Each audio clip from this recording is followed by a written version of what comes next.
long time no talk, so I am back with a new video. It is not really a back to school theme, but it does have to do with back to school. So today I wanted to sit down and talk to you about a few tips that I have for those of you who are in college. Now, what I have to say I feel like would be really helpful. I'm working on my 4th year in college right now, so I'm kind of an OG right now. So I feel like I want to share with you guys a few things that I picked up to make my life a little bit easier. And may I mind you that these things I learned from doing the wrong thing at first or doing things the other way, and then I found easier ways later on. Yeah? So if you guys are interested in what I have to kind of talk about, then just keep on watching. Hopefully this is helpful in some way or another. I am hoping. So let's just get into it and you will be the decider of that. So I know I am not the first one to tell you how expensive college is. So my first mistake was buying my books from the bookstore. My first semester, oh, let me tell you, girl, those books were so expensive. They were almost $400 to $500 from buying them at the bookstore. And I learned really fast that I was not okay with that because A, I bought them for super expensive, and B, after the semester was done, they literally sat under my bed because I didn't need them anymore. So they just sat there collecting dust, wasting space, and a waste of money. And of course, the solution to that would be sell your books back to the school, right? Except they only give you $5 for a book that you paid $50 for. So I feel like that is such a waste of money, and I don't know, I feel like I got ripped off. So as of now, the last 3 years of my college life, I have been renting my books, and the top 2 sites that I rent from is from Chegg and also Campus Book Rentals. I really like Campus Book Rentals because they give you a little package to put your books back in when you ship them back, so you don't have to look for a box. But I also like Chegg because it is a little bit cheaper. But overall, I feel like when you rent the books, it's just cheaper overall.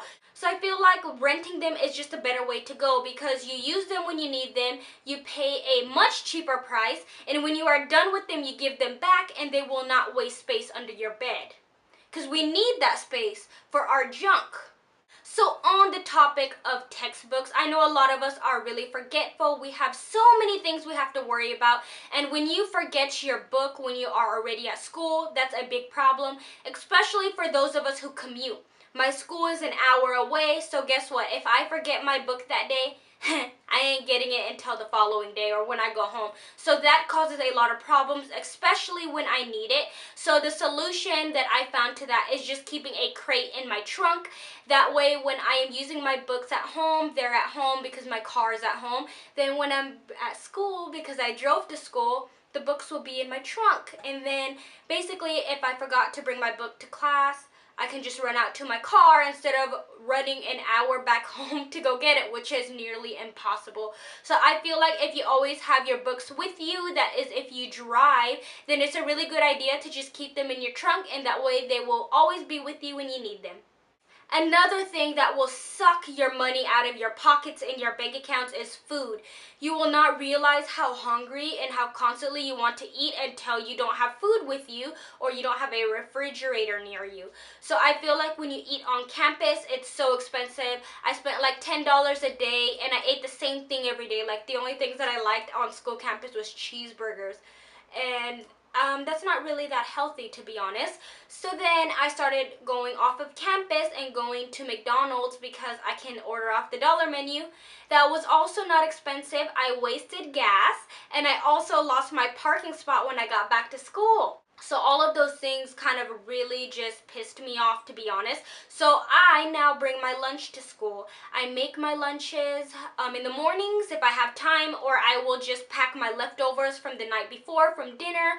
But pretty much I just bring things from home that my parents buy, that my parents make, that I eat, and it will save you a lot of money, I promise you. So if you can bring lunch to school every day, I would suggest that you do so. And I just pack my lunch in a cute little lunch box that I found at Ross. It is so cute. It is Betsey Johnson, and I just love it so much. It makes me want to carry my lunch around. The next thing that I kind of want to talk about is really random, but when you're in college, you'll most likely work in groups with people, and your teachers will want you to communicate somehow. Emails, I don't really check my email that much, so I'm guessing my classmates can't really get a hold of me. Or the more convenient thing that you can do is give them your cell phone number, and that way you can reach each other really fast whenever you need to. That is great and all, but what if you give your phone number to a stalker? Didn't think about that, did you? So I suggest maybe downloading an app like Kik or something, and that way you're giving out a username that you can talk to your classmates and people you don't even know, rather than giving out your phone number if you're not comfortable. I feel like it's easier that way, just in case that you do have a stalker or somebody who will not leave you alone. It is on an app, and you can delete the app or you can block them, whereas if they have your phone number, you kind of have a problem. You have to change your phone number. So I kind of feel like that comes in handy if you do have to give out your numbers to classmates. I feel like you should always have a water bottle with you, or any container that you keep it in, because I feel like you need to stay hydrated while you're at school. It will help you concentrate better, and you'll realize if you don't drink water, you'll probably get really sleepy and you'll get dry mouth, and it's just really, really uncomfortable. You might be coughing in class and you're coughing have that ever happened to you? You coughed uncontrollably in class and you didn't have water and you're just like trying to hold in your cough because you don't want to disrupt the teacher? That has happened to me a few times. So I feel like if you always have water, it is an emergency thingy. Well, that probably didn't even make sense, but just bring your water so you can stay hydrated and drink it like healthy people do. Always have your phone charger at all times, just in case you are at school for long periods of time and you might need your phone.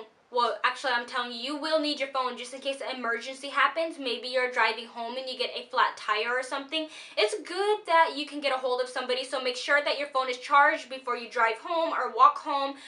And yeah, there's outlets literally everywhere. You can sit in the hallway and find an outlet and charge your phone.